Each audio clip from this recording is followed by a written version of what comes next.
Bismillahirrahmanirrahim. Kita akan kembali melanjutkan pembahasan kitab Fathul Mu'in.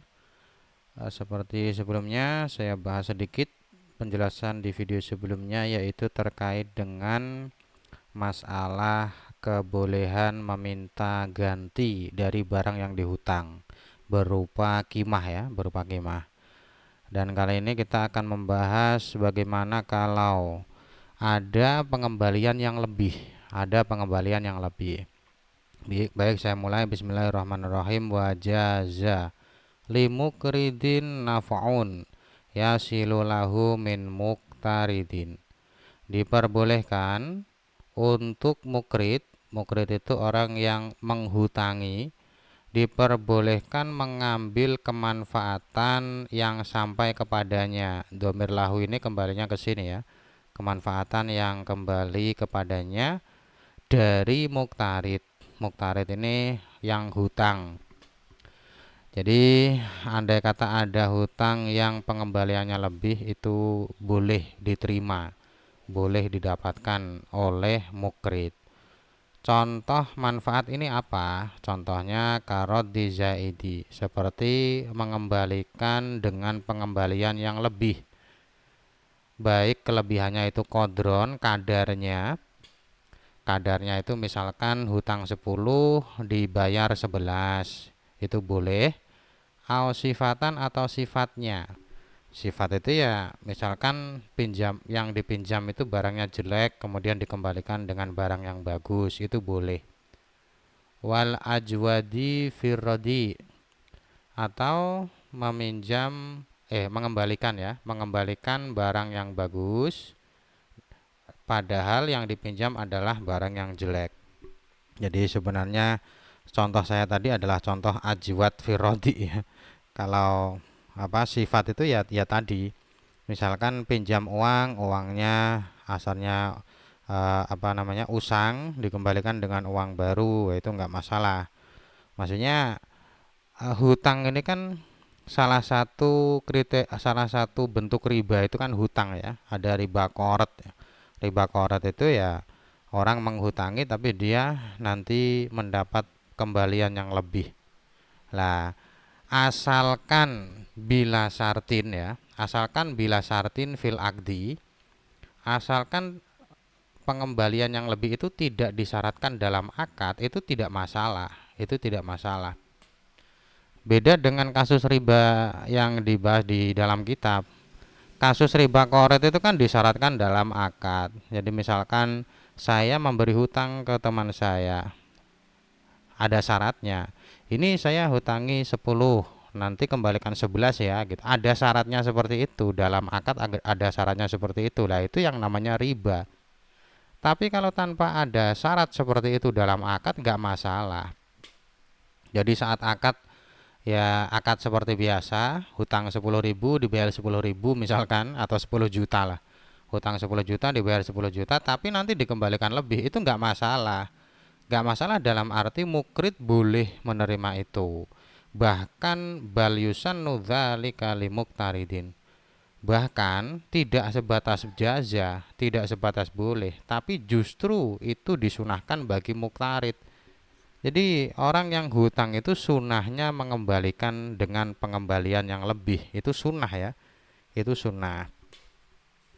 Tapi tentunya kesunahan ini tidak berlaku mutlak. Tidak berlaku mutlak dalam arti ada memang beberapa penggambaran yang dimana seorang yang hutang itu tidak boleh tidak boleh mengembalikan dengan pengembalian yang lebih. Contohnya seperti wali anak yatim misalkan ya, ada anak kecil kalau punya harta itu kan dia tidak bisa membelanjakan hartanya sendiri. Dia yang membelanjakan adalah walinya. Nah, andai kata wali hutang ya, hutang untuk anak kecil, maksudnya hutang itu digunakan untuk menafkahi anak kecil gitu. Nanti eh, pelunasannya diambilkan dari harta anak kecil. Kalau kasusnya seperti itu, maka si wali tidak boleh memberi pengembalian yang lebih. Atau contoh yang lain misalkan masjid. Masjid itu bisa hutang ya. Nanti dalam bab wakaf ada itu. Masjid itu bisa hutang. Andai kata ada takmir masjid atau nazir wakaf yang hutang atas nama masjid, itu juga tidak diperbolehkan mengembalikan dengan pengembalian yang lebih. Artinya hukum ini tidak berlaku secara umum.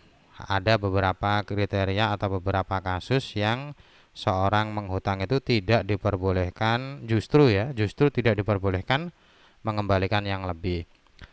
Tapi secara kebanyakan memang tidak seperti itu kasusnya. Maksudnya selama tidak menjadi nazir, selama tidak menjadi wali dan lain-lain, itu justru disunahkan untuk mengembalikan dengan pengembalian yang lebih. Lah, mengapa hal ini disunahkan? Dasarnya adalah liqaulihi sallallahu alaihi wasallam. Jadi dasar kesunahan ini atau dalilnya adalah sabda Nabi yang beliau bersabda, inna khiyarakum ahsanukum qadha'a, bahwa orang yang terbaik di antara kalian adalah dia yang paling bagus melunasi hutang. Ahsanukum qadha'a ini maksudnya orang yang melunasi hutang dengan pelunasan yang bagus. Pelunasan yang bagus itu salah satunya ya ini, dia hutangnya sekian tapi dikembalikan lebih gitu. Jadi semakin banyak pengembalian itu semakin bagus sebenarnya bagi muktarid atau orang yang hutang. Wala yukrahu lil mukridi ahduhu. Dan eh, untuk mukrid ya, orang yang menghutangi, dia tidak makruh mengambilnya. Jadi bagi muktarid hukumnya sunnah memberi lebih, bagi mukrid tidak dimakruhkan menerima kelebihan itu. Kakobuli hadiyatihi, seperti halnya menerima hadiah dari muktarid. Hadiah domerhi ini kembalinya ke muktarid ya, kembalinya ke sini. Jadi misalkan teman saya hutang kepada saya, kemudian saat hutangnya belum dilunasi, tiba-tiba dia memberi hadiah kepada saya. Lah itu saya tidak makruh menerima hadiahnya. Saya tidak makruh menerima hadiahnya. Hukum ini berlaku walau firribawi, walaupun yang dihutang adalah barang ribawi. Ya, seperti yang dibahas di bab salam yang lalu, bahwa ribawi ini ada dua, yaitu mata uang dan makanan. Makanan atau mata uang. Kalau mata uang di kitab yang dahulu, di kitab salaf, tentunya itu yang dimaksud adalah dua, yaitu dirham dan dinar. Jadi salah satu dari riba itu kan ya ada riba fadl, ada riba yad ya. Ada riba yad dan lain-lain yang itu terkhusus untuk barang ribawi. Jadi jangan dianggap kalau barang ribawi yang dihutang itu kemudian riba berlaku di sini, tidak seperti itu. Karena tadi bahwa kelebihan ini adalah kelebihan yang didapatkan tanpa ada syarat di dalam akad, sehingga hukumnya boleh, justru sunnah. Kemudian mana tadi wal aujah, ini kita teruskan di video setelahnya ya. Semoga bermanfaat. Wallahu a'lam bishawab.